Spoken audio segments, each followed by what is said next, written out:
Իդեպ 2024 թվականը վերջին 20 տարվա ամենախաղաղ և կայուն տարին է եղել մեր արտաքին սահմանների համար։ Սա ասվում է Հայաստանի Հանրապետության կառավարության ծրագրի 2024 թվականի կատարման ընթացքի և արդյունքների մասին զեկույցում։ Իսկ որքանով է ճիշտ այդ հաստատումը։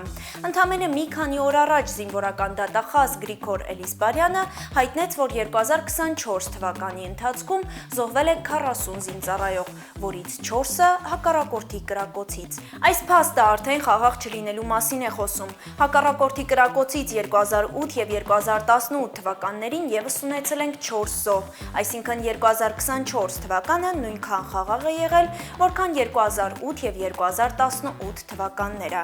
Էլ ավելի հետ գնալով տեսնում ենք, որ Հայաստանի Հանրապետության և Արցախի Հանրապետության սահմանին ամենաքիչ թվով զոհ գրանցվել է 2001 թվականին՝ 3 զոհ։ Հետևություն կառավարության ծրագրի կատարողականում ներառված պնդումը 2024 թվականը ամենախաղաղը լինելու մասով չի համապատասխանում իրականությանը։